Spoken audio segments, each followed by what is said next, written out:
As we continue to celebrate the anniversary of Dr. Martin Luther King's I Have a Dream speech, tonight the story of some brave St. Louisans who ended up on the front lines in the battle for civil rights. They weren't activists, they were nuns. And in 1965, they earned the title, the Sisters of Selma. I said we went down there and stole the show on the boys because, see, we weren't supposed to be the ones that were going. The past is always present in Sister Mary Antona Ebo's small North St. Louis apartment. That is the Vice President of the United States. Opening her scrapbook is like opening a history book, and she's far more than a footnote. If we're wrong, why don't you arrest us? It's Selma, Alabama, 1965. Only 2% of the African American population was registered to vote, because they were repeatedly denied access. And you must realize that this is a national issue. It's not a Selma issue. The struggle came to a head on March 7th of that year. This is an unlawful assembly. You are ordered to disperse, go home, or go to your church. When 600 Selma blacks were clubbed by state troopers during a voting rights demonstration. It came to be known as Bloody Sunday.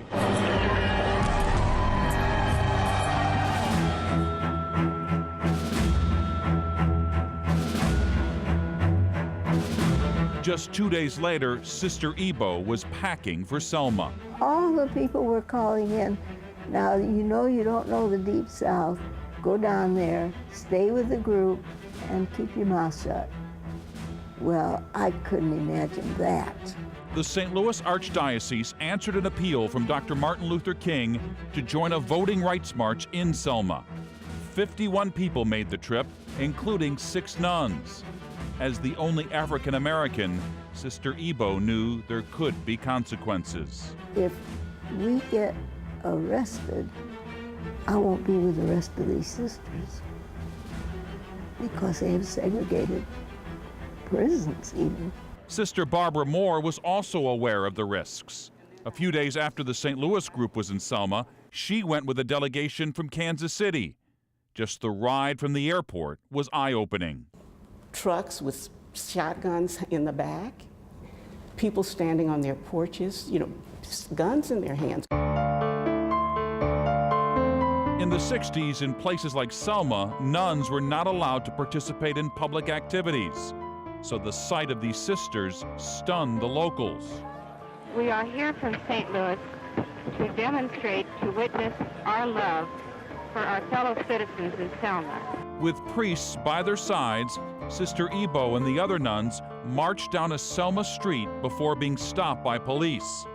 The procession just lasted a block, but it seemed like miles, especially after someone in authority confronted Sister Ebo. He said, "And sister, if you can see without your glasses on, it might be well if you took them off." And when I get really scared, I get silly. And my thought was, oh Lord, we're not down here to play pickup sticks, are we? I faced the state troopers in full riot gear. I mean, that was talking about intimidating. But when you look at people's eyes, it seemed as if they were just as nervous as we were. Though Sister Ebo and Sister Barbara were only in Selma a short time, what happened in Selma was lasting. It spurred Congress to pass the Voting Rights Act, which banned intimidation and other tactics that denied the ballot to millions of blacks. It was a moral movement. It was calling the public to consciousness. If we don't get involved when we know that it's happening, and we know that injustice is happening, then we are failing also. It's been nearly 50 years since Selma, and while both sisters agree that we've come a long way, they also agree that we still have a long way to go. Dr. King's dream, where we will walk together as sisters and brothers, has not quite been realized. Be kind, be compassionate, be loving.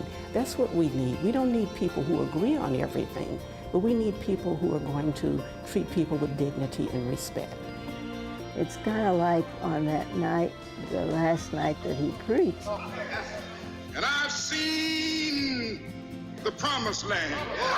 I've been to the mountaintop. I've seen the promised land. But even Moses didn't get to the promised land.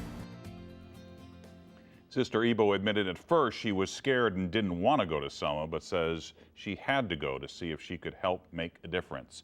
Both sisters expressed great concern that the Supreme Court recently invalidated key parts of the Voting Rights Act of 1965.